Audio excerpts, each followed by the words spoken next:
안녕하세요. 이런 곳에 사연을 보내게 될 줄은 정말 생각도 못했습니다. 말 주변이 없어서 어떤 것부터 적어야 할지 고민이네요. 우선 저는 올해 막 34살이 된 남자입니다. 제가 아내를 만난 것은 5년 전 친구의 소개를 통해서 만나게 되었습니다. 아내는 유치원 교사를 하고 있었고 저는 지방의 조그만 회사를 다니고 있었죠. 아내와 저의 나이 차이는 2살입니다.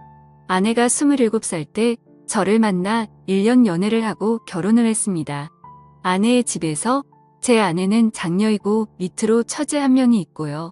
아버님께서는 교사직을 하고 계셨습니다. 어릴 때부터 엄한 아버지 밑에서 교육을 받았지만 공부를 썩 잘하지 못했다는 아내는 특히 처제에게 열등감이 많았습니다. 처제는 공부를 잘해서 명문대를 갔거든요. 지방 전문대를 나와 유치원 교사를 하는 아내는 그런 것이 한이 맺힌 건지 항상 동생을 싫어했었죠. 그에 비해 사실 저희 집안은 아내 집에 비해서 더 평범합니다. 부모님은 평범하게 소기업 회사원 생활을 하시다가 은퇴하시고 귀농을 하셨습니다.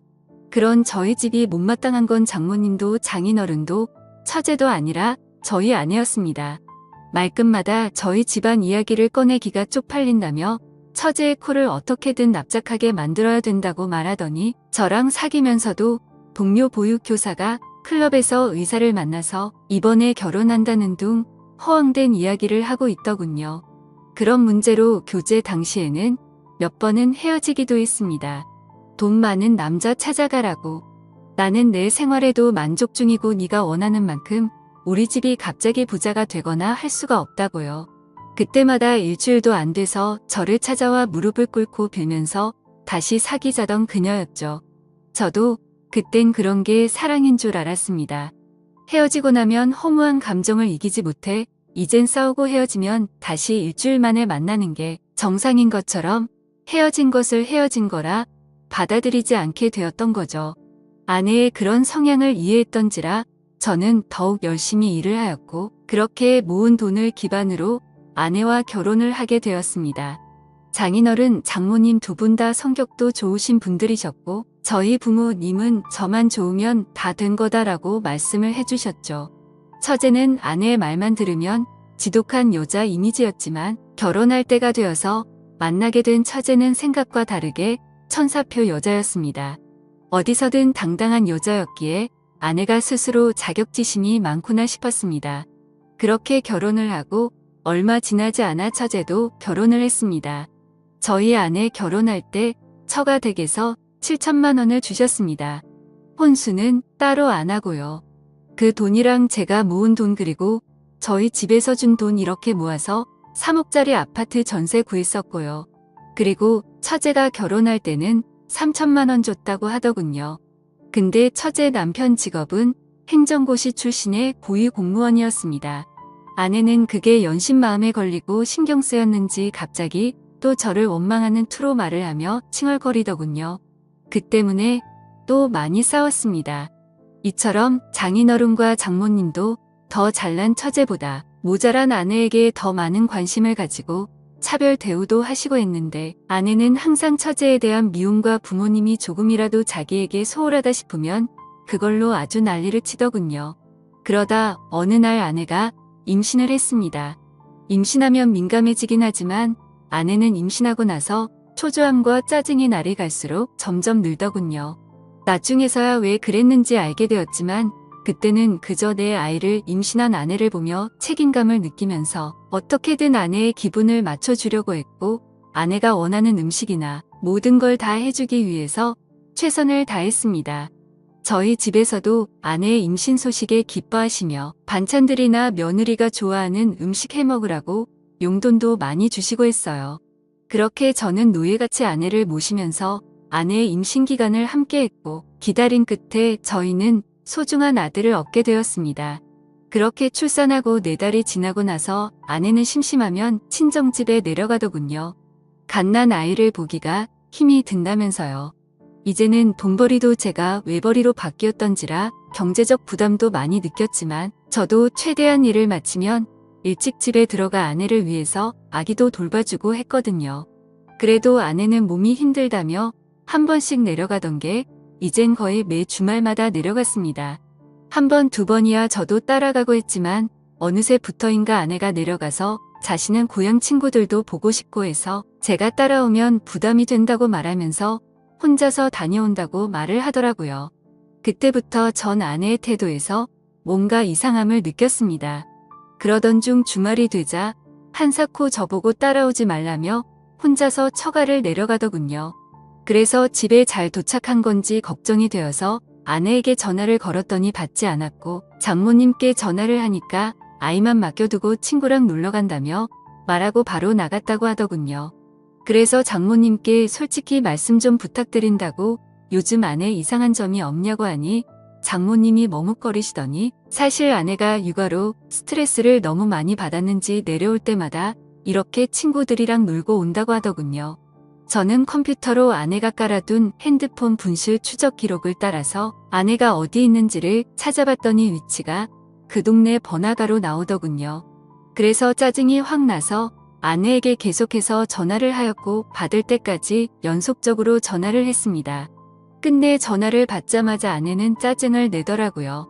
친정집에 와서 좀 쉬지도 못하냐고 버럭 소리를 지르면서 화를 내더니 전화를 끈더군요. 그때 당시에도 아내의 핸드폰은 여전히 번화가였고 클럽의 위치를 가리키고 있었습니다. 그날 몇 시간 동안 계속 아내의 휴대폰을 확인했지만 새벽이 다 되어서도 그곳에서 나오질 않더군요. 결국 그 시간에 택시를 타고 아내가 있는 곳까지 갔더니 역시나 클럽이었습니다. 클럽에 들어갔더니 아내가 남자들 여자들 무리와 한 곳에 섞여서 놀고 있더군요. 얼마나 술을 마셨는지 저도 알아보지 못하고 옆 남자에게 기대어서 자고 있는 모습에 순간 화가 치밀어 오르더군요. 제가 성질을 내자 남자들이 누구냐며 저에게 시비를 걸길래 이 여자 남편이라니까 이 여자 유부녀였냐고 하면서 화를 내고는 가버리고 아내 친구들도 짜증난다며 그 남자들이랑 같이 나가버리더군요. 시간이 조금 지나자 아내는 술이 좀 깼는지 그때서야 저를 알아보며 여긴 왜 왔냐며 오히려 화를 내더군요. 여기가 너가 말하는 집이냐고 장난치냐고 하니까 친구들끼리 놀다 보면 올 수도 있지 이걸 뭐 스토커처럼 이렇게 찾아와서 분위기만 다 조진다는 말에 화가 나서 어깨를 끌어당겨서 일으켜 세웠습니다. 그랬더니 경찰을 불러서 제가 폭행했다고 하더군요. 결국 장모님이랑 장인어른 다 오시고 아내 타일러서 그건 별일 없이 넘어갔는데 아내는 끝까지 지가 잘했다는 듯이 집에 와서도 장인장모 앞에서 고개를 빳빳하게 들고 한 번 논 거 가지고 이렇게 폭력적인 인간이랑 못 지낸다고 이혼할 거라고 큰 소리 치더군요. 그래서 저도 그 자리에서 화가 나서 넌 나랑 신뢰라는 걸 깨버린 거라고 나한테 거짓말하고 클럽이나 다니는 년을 내가 뭘 믿고 아내로 믿냐고 했습니다. 술은 떡이 되어서 다른 남자랑 모텔 갔을지 내가 어떻게 아냐니까. 네가 봤니? 네가 봤어? 하면서 손가락으로 삿대질을 하더군요. 장인은 저한테 너무 흥분한 것 같고 미안하다고 일단 집에 가 있으면 딸을 잘 타일러 보겠다고 하더군요. 저는 너무 화가 났지만 밤이 늦어서 꼭 참고 집에 돌아왔습니다. 그 후 이 상황이 너무 답답해서 동창들에게 이야기를 했더니 제일 친한 친구가 저한테 정말 생각하기 싫은 일이지만 친자가 맞는지 확인을 해보라고 하더군요. 저는 그 말에 며칠을 고민했습니다. 근데 그 제안에 심어진 의심이 떨쳐지지 않고 혹시 설마라는 생각들이 계속해서 커져가서 저도 미쳐버릴 것 같더군요. 결국 아들의 친자 확인을 의뢰했고 저는 검사 결과를 받자마자 처가 댁으로 달려갔습니다. 그리고 도저히 참지 못하고 장모님 앞에서 아내에게 욕을 갈겨버렸습니다. 아내가 경찰 부르라며 난리 치길래 바로 얼굴에다가 검사 결과가 담긴 종이 봉투를 던지며 말했습니다. 이 더러운 인간아. 지금 우는 아들이 내 아들도 아니고 넌 바람 펴서 남의 아들 임신하고 나한테 그 유세를 그렇게 했던 거였냐고 했더니 안색이 갑자기 확 변하더군요. 그러더니 이내 네 아들 맞다고 계속 우기더군요. 검사 결과는 보고 말하라고 했더니 그때서야 아무 말도 못하더군요.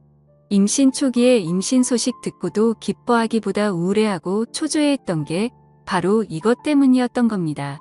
차후에 들어보니 친구들이랑 클럽 가서 처음 만난 남자랑 실수를 했는데 그 뒤에 임신이 되었고 제 아이인지 그놈 아이인지 헷갈렸다고 하더군요.